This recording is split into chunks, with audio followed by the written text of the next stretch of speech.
창세기 22장 1절 2절 같이 읽겠습니다. 그 일 후에 하나님이 아브라함을 시험하시려고 그를 부르시되 아브라함아 하시니 그가 이르되 내가 여기 있나이다.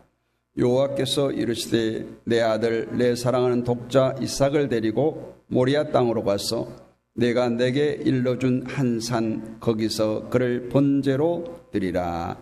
아멘. 할렐루야. 일교차가 큽니다. 건강 유의하시고요. 오늘은 종교 개혁 기념 주일입니다. 많은 뉴스를 통해서 매스컴을 통해서 알겠지만 오늘 2시부터는 전국 교회가 하나 되는 기도 모임을 합니다. 그 기도 모임의 목적은 창조 질서를 깨뜨리는 악법들이 제정되지 않도록, 또 다음 세대 우리는 이제 살 만큼 살았으니까 괜찮겠다. 정말 엄청난 지금 이제 보통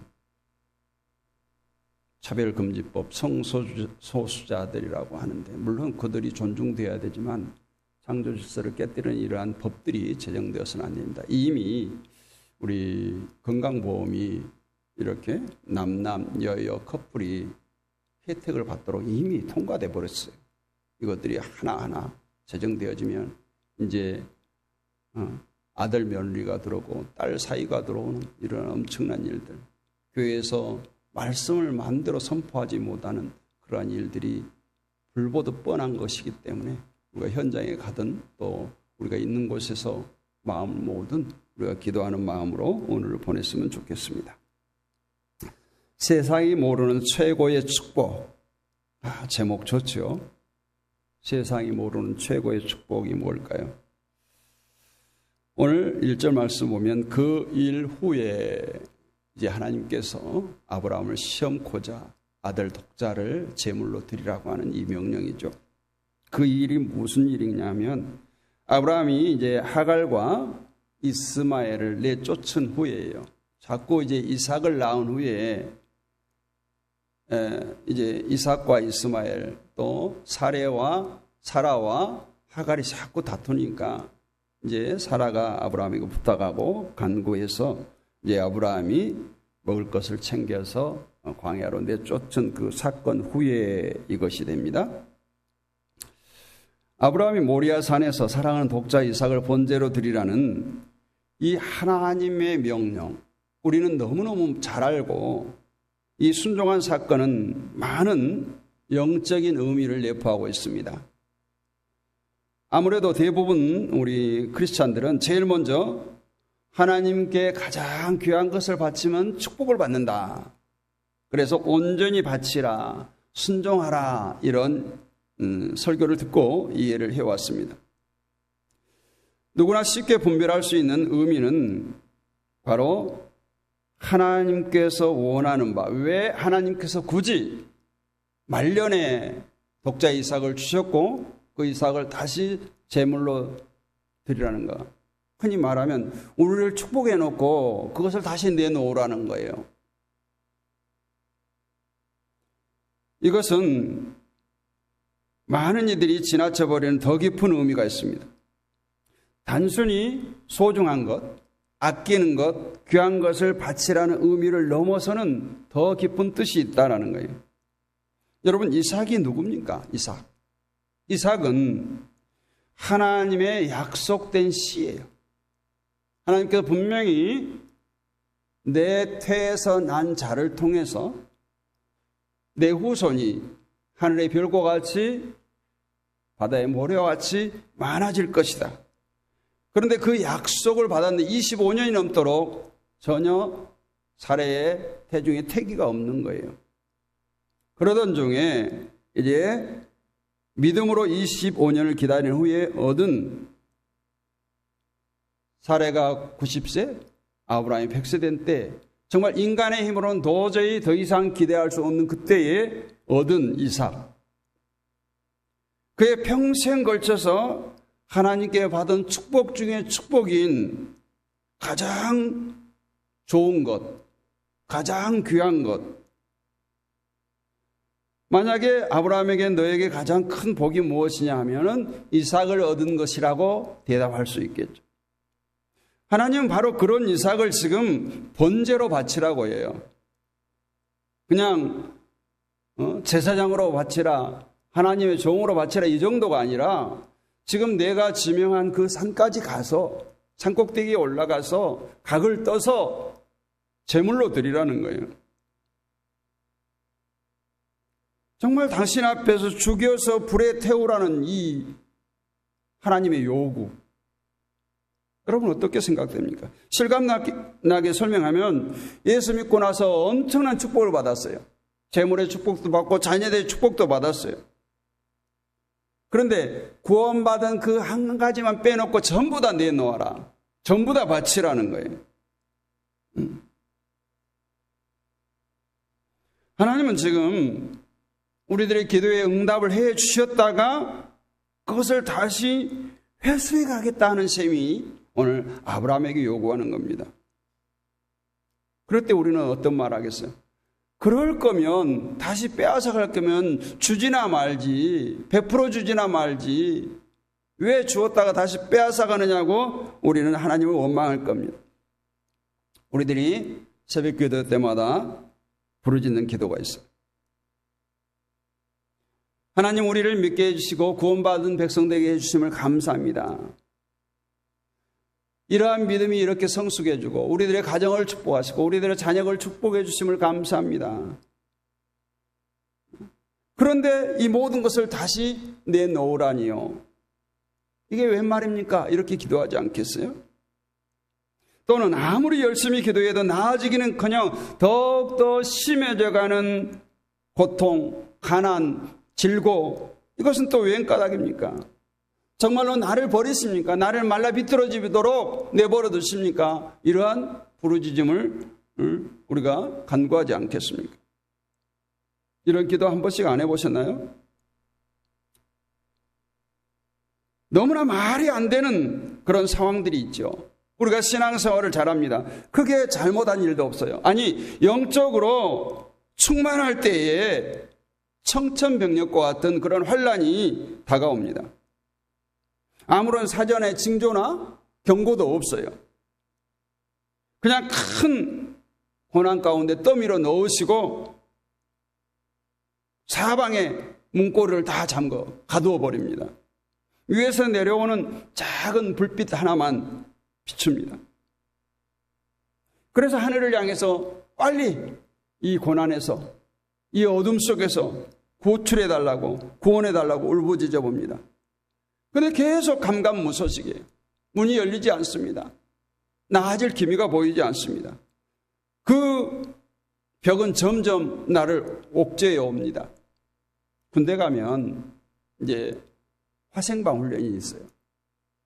조그만 막사 안에 신경가스 같은 거를 터뜨리고 그 안에 병사들을 한 1개 분대 7명에서 10명, 많게는 20명 몰아넣습니다.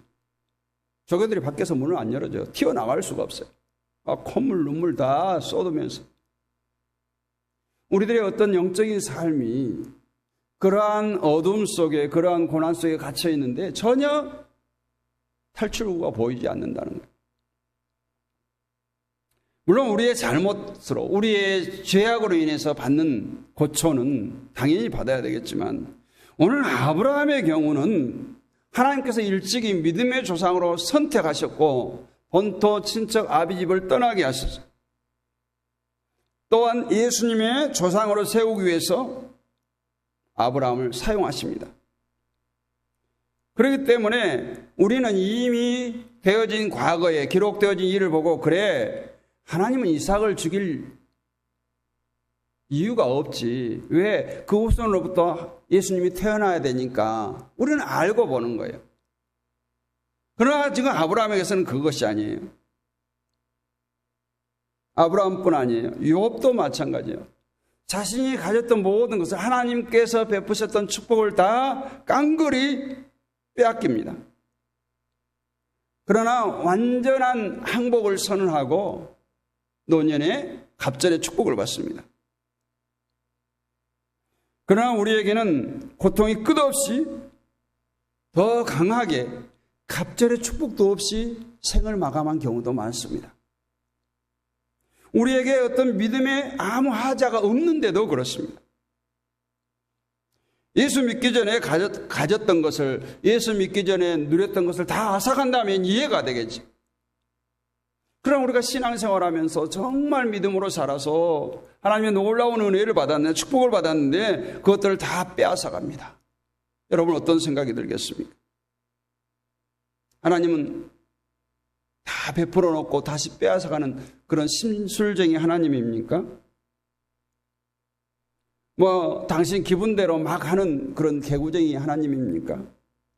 대체 왜 이런 말도 안 되는 일이 그리스도인들에게, 또 내가 아니라면 주변에 다른 성도들에게 이렇게 일어나는 것일까요?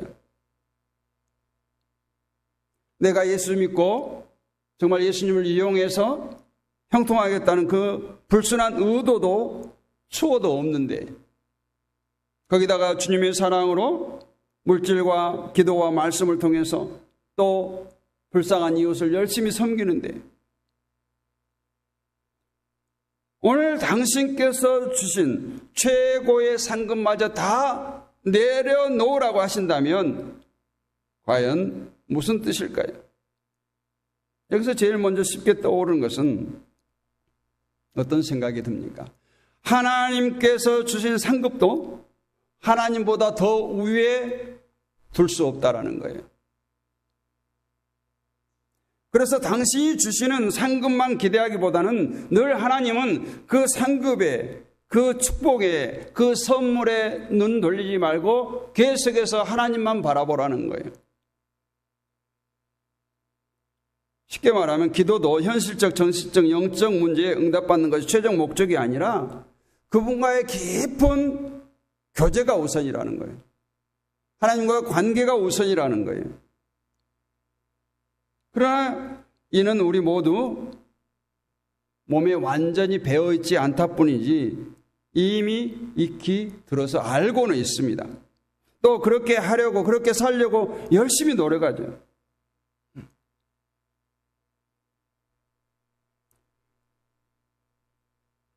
우리가 큰 환난 중에서 자신이 최고로 아끼고 소중히 여겼던 것마저 포기하고 하나님은 바라볼 수 있다면 그 다음에는 어떻게 되겠습니까? 아무리 말도 안 되는 고난이 생겨도 그리 슬프거나 낙심되지 않을 거예요. 이미 그 모든 것을 다 내려놓았기 때문에. 바로 하나님께서 이미 성도들이 현실적으로 믿음에 도달해야 할 종착지로 정해놓은 것이 있다라는 거예요. 너희 믿음은 이 정도 머물러야 돼. 이 정도까지 치고 올라와. 이거예요. 다른 말로 표현하면 하나님 당신을 끝까지 신비와 경외의 대상, 절대자로 남겠다는 거예요. 욥처럼 하나님에게 자신이 당한 고난을, 내가 왜 고난을 받습니까? 내가 그래도 하나님께 의롭다고 칭찬받았던 사람인데 왜 내게 이런 고난을 줍니까? 이런 이유를 따져봐야 아무 의미가 없다는 거예요. 단지 우리는 하나님께서 그 말씀을 하시는데도 그걸 이해하지 못할 뿐입니다. 그렇다고 하나님은 독선적인 절대자가 결코 아닙니다. 우리를 억지로 끌고 가지 않아요. 절대적 주권을 가졌다고 해서 무조건 힘으로 강요하지 않습니다. 하나님께 조금이라도 의심, 불신, 불만을 품는다고 해서 바로 벌 주는 그런 하나님도 아니십니다. 절대자라는 의미는 모든 면에서 완벽하신 분이기에 언제 어디서나 한치의 변함도 없다라는 뜻이에요. 세상의 어떤 것으로도 영향받지 않고 스스로 영원토록 자존하신 분이라는 거예요. 그래서 어떤 규칙을 정해놓고 인간의 감정, 동의, 감사, 경배 없이도 무조건 힘으로 물어붙인다는 그런 의미가 아닌 그런 절대자인 거예요. 당신의 거룩한 품성에 바탕을 둔 그 전지전능하심이 영원토록 변함없기에 절대적인 것입니다. 믿음이 좋고 참 의롭게 실천하고 있는 성도도 평생에 한두 번은 정말 비참하게 무너지는 경우도 있습니다. 정말 가진 것이 몽땅 없어짐으로 그치는 정도가 아니라 어쩌면 다시는 재기하지 못할 정도로, 아니 하나님의 간섭, 하나님이 도우심이 없이는 도저히 일어나지 못할 정도로 철두철미하게 깨어집니다. 또 더 이상 잃을 것이 없는 것을 넘어서 앞으로 좋은 것이라고는 하나도 없을 것 같은 절망의 나락에 빠지기도 합니다. 결국 하나님은 고난이 그치지 않고 쉴 새 없이 흔들리고 변하는 이 세상 가운데서 우리 성도가 온전히 살아갈 수 있는 그 길을 주셨어요. 그 길은 주위의 여건이 아니라 우리 자신이 흔들리지 않고 변하지 않는 그 믿음을 유지하라는 거예요. 그렇다고 인생을 미리 자포자기해서 아무런 감정이나 미련이나 염려 없이 그냥 넉넉고 살라는 것이 아니에요. 자신을 비워서 비워진 채로 생을 마감한 것이 아니라 그 비워진 자신 속에 하나님의 뜻을, 예수님을 가득 채우라는 겁니다. 성도가 이 땅에 살면서 흔들리지 않는 길은 절대 흔들림 없는 전능하신 하나님을 붙드는 거예요. 자기 의지를 동원해서 종교적 신념을 굳게 지키라는 것이 아니에요. 더 내려갈래야 내려갈 수 없는 그런 상황에서, 물론 다시 올라올 수 있는 계단조차도 없어 보일 때 진정으로 겸비해지고 하나님 앞에 무릎 꿇을 수밖에 없는 그런 자신을 보고 하나님만 바라볼 때 진짜 하나님이 하나님다우심을 깨우쳐주고 그런 하나님께서 우리를 만나 주실 줄 믿습니다. 우리 성도가 기도와 말씀 속에서 그 하나님만 소망하면 하나님께서 놀랍고도 풍성한 또 정밀한 은혜의 숨결을 세미하게 우리에게 전해줄 것입니다. 성령 안에서 세상에 줄 수 없는 진짜로 참된 평강이 우리에게 임할 것입니다. 말하자면 성도들에게 있어서 우리가 욥과 같은 고난에 처할 때에 하나님께서는 우리에게 속한 외부 영역을 깨트리라는 것이 아니에요. 우리의 겉을 보고 욥을 얘기하지만 사실은 우리의 내면, 다시 말하면 오직 당신만을 섬기고 완전히 우리의 내면을 부숴버리는 거예요. 그래서 우리가 신앙생활을 하고 예수님을 믿고 난 후에 받은 축복마저도 다시 빼앗아 가실 때는 그 축복의 횟수가 목적이 아니라 그것마저 당신만 바라보는 데에 최후의 장애물이 되기 때문에 그것마저 제거한다는 겁니다.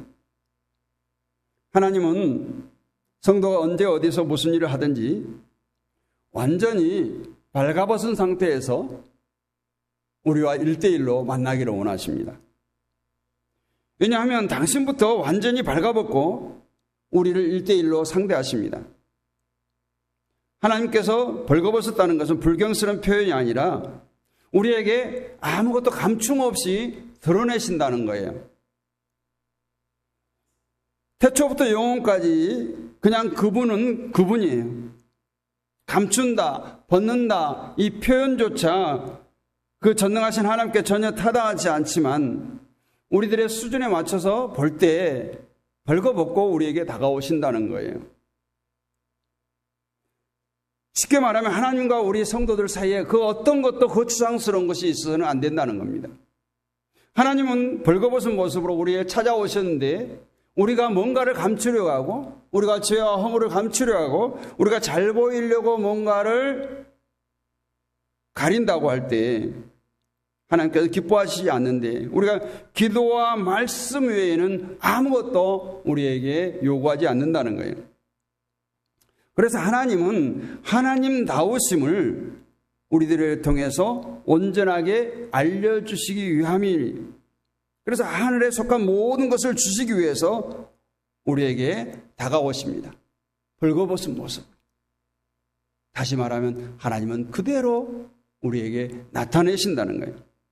그래서 에베소서 6장 18절을 보면 모든 기도와 간구를 하되 항상 성령 안에서 기도하고 이를 위하여 깨어 구하기를 항상 힘쓰며 여러 성도를 위하여 구하라 했습니다. 성경은 우리에게 오직 성령의 인도를 받고 성경 말씀과 기도에 무시로 전념하라 이렇게 말하고 있습니다. 예수 믿고 난 후에 두 번 다시 생기지 않고 겪지 않을 것 같은 환난을 겪고 나면 이전과 달라지는 특이한 현상이 하나 있어요. 다른 고난들쯤이야 이제는 고난으로 여기지 않는다는 거예요. 이런 것은 인간의 지정에 비추면 너무나 자연스러운 반응이에요. 엄청난 큰 고난을 겪고 난 후에, 아니 정말 바닥을 치고 난 이후에는 그 어떤 고난도 아무렇지 않다는 겁니다. 그보다 이제는 어떤 미세한 축복도 너무나 큰 은혜로 다가오는 거예요. 예전에 알지 못했던, 예전에 깨닫지 못했던 그러한 은혜가 정말 큰 축복으로 다가온 것이에요. 그러기에 오직 감사밖에 나오지 않는 것입니다. 이것은 어쩌면 성숙된 성도로서 자연스러운 반응이에요. 모든 것이 다 깨지고 도무지 회생할 기미조차 안 보이는데 조금이라도 소망이 보이면, 신락 같은 희망이 보일 때 얼마나 그것이 소중하겠어요. 우리가 죽었다 살아난 사람, 죽음의 위기에서 다시 새 생명을 얻어 살아간 사람은 지금 살아있음에 감사가 넘칩니다. 내가 지금 숨을 쉬고 있다는 사실부터 감사가 넘칩니다.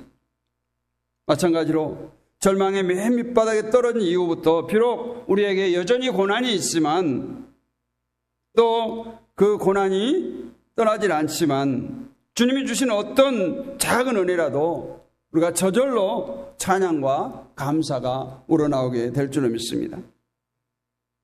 하나님께서 너무나 말도 안 되게 예수 믿은 후에 우리가 받은 축복마저도 빼앗아갈지라도 우리 속에 내주하시는, 우리 속에 나와 함께 하시는 그분은 그 누구도 어떤 이도 빼앗아갈 수 없다는 사실을 믿으시기를 원합니다. 믿음의 뿌리는 완전히 죽지 않습니다. 항상 그루터기가 되어서 언제든지 가지를 뽑고 꽃을 피우고 열매를 맺을 수가 있습니다. 모든 현실적 축복을 다 잃어버리고 정말 모든 것을 상실한다고 해도 내 안에 계시는 그분, 어쩌면 그 믿음의 뿌리는 더욱더 견고하게 자리할 것입니다. 우리가 나무를 가지를 늘 쳐줄수록 뿌리가 더 견고해진 것처럼 우리의 삶에 그런 곁가지를 다 쳐내가는 그 하나님의 섭리를 보면서 우리의 믿음의 뿌리가 더욱더 깊이 내리게 될 줄로 믿습니다. 우리 주의 현실적 차원이 풍성해져야만 우리는 대부분 좋아합니다. 내가 원하는 바가 이루어질 때 기뻐합니다. 또 그것을 지키려다가 보니까 염려와 걱정이 쌓이게 됩니다. 그러나 우리는 세상 사람들로부터 도무지 누릴 수 없고 알지도 못하는 하나님의 백성만이 누릴 수 있는 참된 축복이 있습니다. 벌거벗고 십자가에 달리신 예수님의 그 온전하고도 순수한 사랑 앞에 우리는 구원받았다고 하는 이 사실 한 가지만으로도 우리는 부유한 자들입니다. 신자가 자기를 감추고 있던 모든 것을 다 벗어버리고 엎드릴 때 하늘로부터 온전한 위로와 평강이 임할 줄로 믿습니다. 최고의 상급, 오늘 아브라함이 이삭을 드림으로 인해서 하나님께서 이렇게 말씀하십니다. 이제야 내가 나를 사랑하는 줄 알았노라. 사실 이것은 하나님께서 오래전에 아브라함을 의롭게 보셨어요. 계속 아브라함을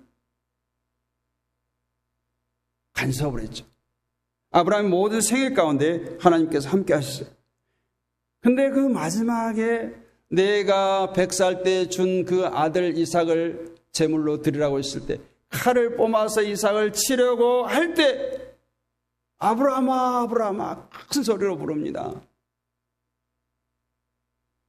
내 아들 독자에게 손을 대지 말아라. 이제야 내가 나를 사랑하는 줄 알았노라. 정말 이처럼 최고의 상급 소중한 독자 이삭을 드려야만이 얻을 수 있는 것이 바로 세상에서 얻을 수 없는 최고의 축복이에요. 아브라함은 이 일로 인해서 정말 하나님께서 약속대로 열국의 아비가 되었어요. 믿음의 조상이 되었어요. 지금도 무슬림, 힌두교, 기독교 모두가 다 아브라함, 이삭, 야곱의 하나님을 부르지 않습니까?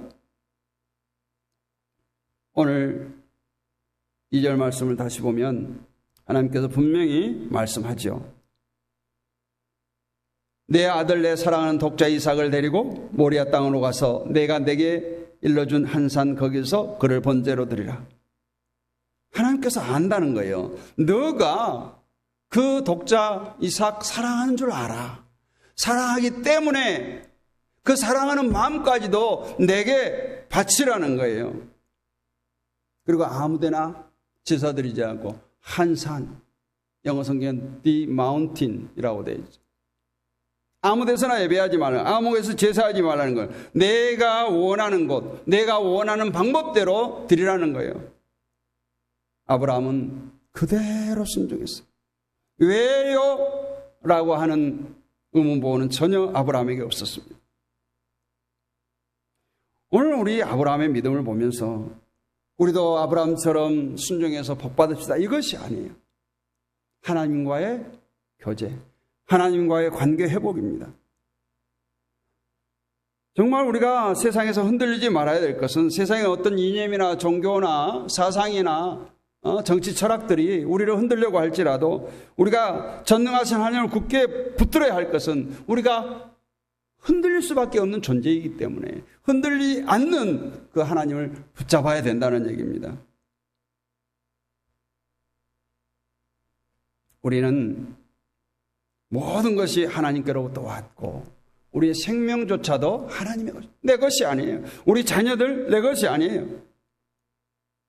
보통 자녀들은 하나님께서 주신 선물이라고 하는 거예요. 선물이 아니에요.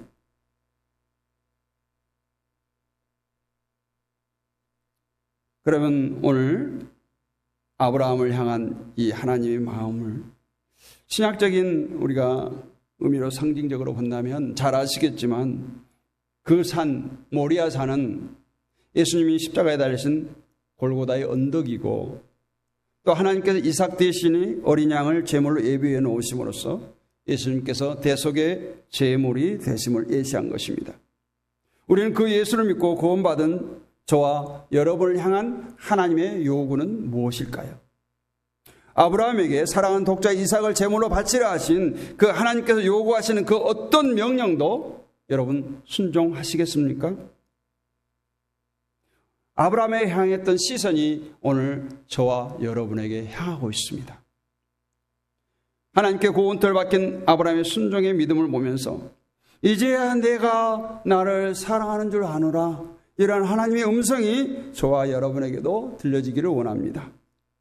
우리도 하나님께서 인정받을 만한 정말 선도 100%의 믿음의 소유자들로 세상이 알 수 없는 축복을 받아 누리는 축복의 주인공들이 모두 되시기를 주님의 이름으로 축복합니다.